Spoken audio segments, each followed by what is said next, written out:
I'll take it. Hey, yeah, you have a good one. Before we head home, Joe and I are visiting Broomwagon, and so we disembark at Loudon Avenue next to the former Lextran headquarters. Joe doesn't know it yet, but we are limbing the outer edges of the original city limits, inscribed on March 24th, 1791, by Brigadier General Robert S. Todd as a circle running 1 mile from the courthouse in all directions.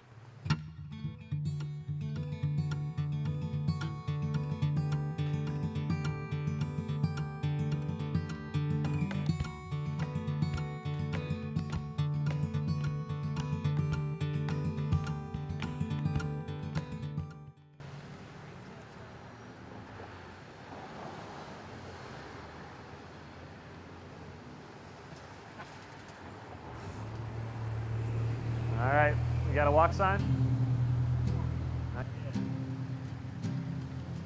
As late as the 1850s, this place was still the Boonies, home to the country retreats of a few prominent Lexington families who fled the dirt and noise and daily grind of downtown Lexington. As the city's edges began to industrialize after the Civil War, development crept north. On this edge of town, hemp factories, stock farms, and breweries sprouted new residential development. About this time, a number of Lexington's white landowners decided to subdivide many of the city's original 5-acre urban outlots, which had sat undeveloped for a century. Their market? Waves of newly free black citizens arriving to the city from outlying plantations and smaller towns. These African-American enclaves, as we now know them, were mostly located on the outskirts of town, and generally sited on poorly drained or otherwise economically marginal soil.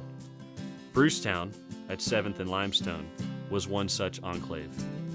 It's hard to keep your spirits high when the frozen rain keeps falling. And now I wish I'd played no part of Judge Henderson's folly. Eventually, German and other immigrants would crop up nearby on Alabama and York streets.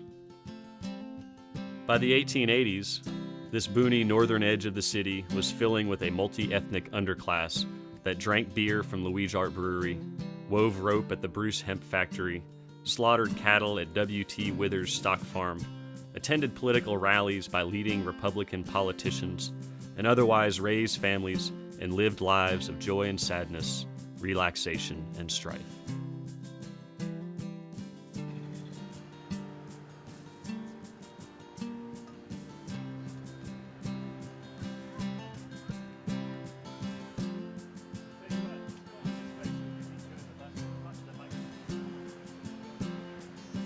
Originally designed, Loudon Avenue was a beltline road, a pre-automobile new circle that would connect Winchester Pike to Limestone Road for all those 1890s Lexingtonians on the move. This beltline was named for the Beltline Railway Company, a group of local investors headed by brothers Charles and Richard Stoll. Prominent distillers, William Ambrose writes in his History of Lexington's Trolley and Interurban Lines, who also controlled the city's largest bank. Their group of investors included prominent local attorneys, bankers, thoroughbred farmers, and in one notorious case, the grandson to the state's first governor. Loudon sits on land owned by the Beltland Company, a subsidiary of the Beltline Railway Company, which was used to purchase rights-of-way along Lexington's northern edges. And like New Circle would do a half-century later, Loudon's construction would cleave North Lexington in two. Above it, white suburban development was set to commence along the far northern portions of Castlewood Park. Brucetown, meanwhile, would become increasingly isolated. Alongside Loudon, the city transformed a proposed 8th Street into an urban railroad line, blocking Brucetown residents from easy access to the new road. Further progress, in the form of Lexington's first electric streetcar line and interurban to Paris, would further wall Brucetown off from its suburbanizing white neighbors to the north. To power the streetcars, the Beltline Railway Company built a brick 3-story power station on land backing up to the black community. Across from the power station, the company would also build a car barn to store and repair their fleet. As nearby Irish and German immigrants assimilated into the Great Lexington melting pot, this area below Loudon would remain significantly black. The racial divide across the street, blacker to the south, whiter to the north, persists today. Until a decade ago, this was a forgotten corridor, left to low-income renters of all stripes, pimps and johns, used car seekers, a few venturesome tourists, some thriving mom-and-pop enterprises, and the occasional underage kid looking to score some alcohol or drugs. During the mid-aughts, several white businessmen commenced buying property and branding the area an arts-focused development district. They renamed it No Lie. Both name and brand downplayed the area's previous image as poor and crime-filled. As the developers would have it, No Lie would become home to small-scale entrepreneurial makers and community activists. In 2013, the No Lie brand officially became the No Lie Community Development Corporation, a nonprofit formed by North Limestone developer Griffin Van Meter. The No Lie CDC has charged itself with working in the north end of Lexington to connect neighbors with resources and opportunities, and to create programs for equitable community development. Working under this charge, the CDC has created affordable and market-rate housing for artists and other makers, developed a monthly arts bazaar, and engaged in a number of small-scale community neighborhood improvement projects. Rain garden installations, upgrades to nearby Castlewood Park, and maintenance of the North Pole Community Garden.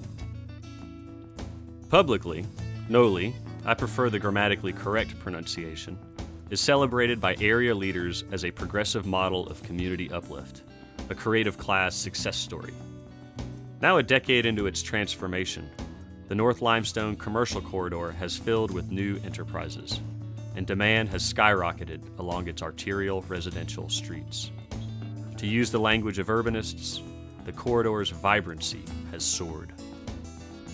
Privately, though, things are a bit muddled. Noli are not slumlords, but they are most certainly lords.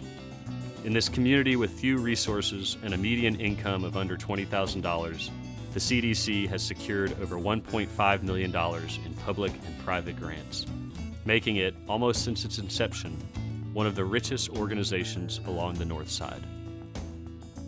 This money has allowed the CDC to become a major North Side landlord, owning commercial storefronts on North Limestone and purchasing over 50% of the housing stock on nearby York Street. It has received a significant portion of the city's limited affordable housing funds.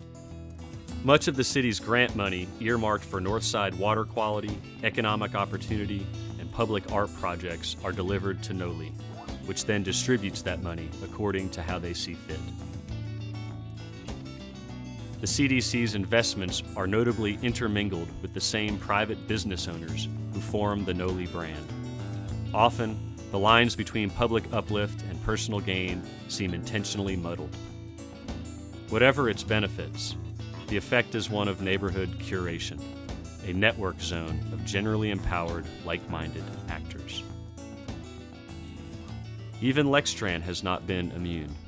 In 2015, it moved into new digs a half-mile down the road when Noli investors had the headquarters designated a historic building. The designation made renovations impractical for the underfunded city service. The hulking corner building now sits vacant, though I hear two of the area's three main landholders, working through Noli CDC, are bidding to operate a food court there. Raindrops dot the pavement as we head out to the street. Hand in hand to the bus stop with my little Josephine. All roads lead to Mecca and the cross upon the hill. Through the temples of the goddess